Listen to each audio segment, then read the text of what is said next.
Assalamualaikum warahmatullahi wabarakatuh. Kami dari kelompok 5 akan mempresentasikan materi stres, penyakit, dan coping yang beranggotakan Alfatana, Anissa Eka Putri, Dea Putri Eriza, Hawa, Tiara Ramadhani, Tirto Kinasi Putra Kusumo, dan Wisda Hasana. Pengertian stres dan dukungan sosial. Stres merupakan konsekuensi dari proses penilaian seseorang. Penilaian utama terjadi saat seseorang mencoba memahami apa peristiwa itu dan apa artinya. Pengertian dukungan sosial ialah informasi dari orang lain bahwa seseorang dicintai dan dirawat, dihargai, dan bagian dari jaringan komunikasi dan kewajiban bersama. Dukungan sosial dapat datang dari orang tua, pasangan dan pasangan, kerabat lain, teman, kontak sosial, dan komunitas atau bahkan hewan peliharaan yang setia.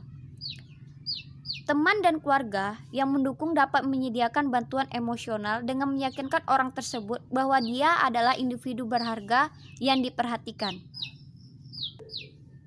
Bagaimana stres mempengaruhi kesehatan? Saat diri kita stres, tubuh kita akan memberikan respon terhadap bahaya atau hal yang tak menyenangkan dengan lebih banyak memproduksi kortisol. Akibatnya, detak jantung kita menjadi lebih cepat dan hati kita melepas lebih banyak glukosa untuk mengganti energi tubuh.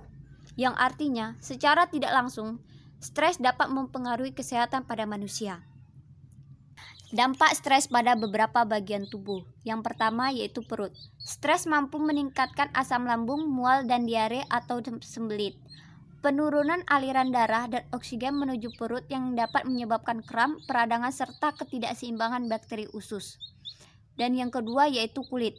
Stres menyebabkan respon kimia dalam tubuh yang membuat kulit lebih sensitif dan reaktif. Pada kondisi tertentu, kondisi itu juga mempersulit penyembuhan masalah kulit. Dan yang ketiga yaitu di jantung. Setelah sepekan bekerja dengan penuh tekanan, jumlah sel darah putih meningkat. Penelitian yang dilakukan Harvard University pada 2017 menyebutkan bahwa mereka yang memiliki aktivitas tinggi di bagian amigdala atau bagian otak pembentuk emosi beresiko terkena serangan jantung. Yang keempat yaitu sistem kekebalan tubuh. Saat stres, tubuh merangsang sistem kekebalan tubuh untuk bekerja. Dalam kondisi itu, tubuh akan melepaskan hormon kortisol yang akan menghambat pelepasan histamin dan respon peradangan untuk melawan zat asing. Gangguan psikofisiologis merupakan gangguan fisik yang disebabkan oleh faktor-faktor psikologis, terutama stres. Stres menimbulkan tekanan psikologis dan menyebabkan perubahan dalam tubuh yang mungkin memiliki konsekuensi jangka pendek dan jangka panjang bagi kesehatan. Selain itu, stres dapat mempengaruhi kesehatan melalui perilaku, mempengaruhi gangguan sumber daya psikososial, dan mengganggu perawatan serta penggunaan layanan kesehatan. Yang pertama, efek fisiologis langsung, yaitu meningkatnya lipid, tekanan darah tinggi, kekebalan menurun, peningkatan aktivitas hormonal. Yang kedua, perubahan perilaku kesehatan.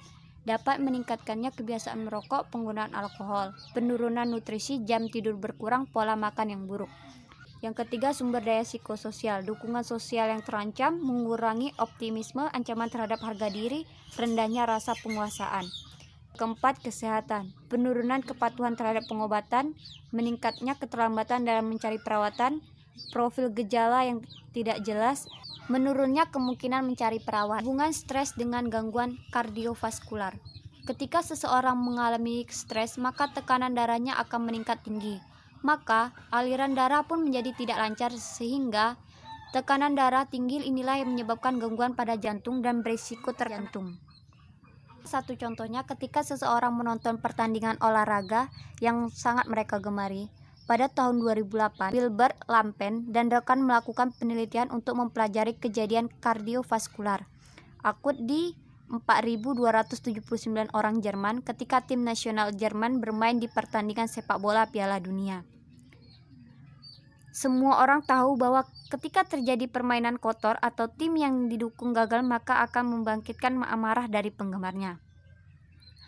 Pada hari-hari ketika melibatkan tim Jerman, keadaan darurat mobil Diaz hampir 3 kali lebih mungkin terjadi dibandingkan pada hari ketika mereka tidak bermain. Hampir dari setengahnya dan kebanyakan laki-laki yang sebelumnya didiagnosis dengan penyakit jantung koroner. Penelitian tersebut menyimpulkan bahwa menonton pertandingan dengan penuh tekanan atau bahkan acara olahraga yang menarik lainnya dapat melipat gandakan risiko terkena serangan jantung atau stroke, terutama pada orang yang telah didiagnosis dengan jantung. Baiklah, sekian presentasi dari kelompok 5. Assalamualaikum warahmatullahi wabarakatuh.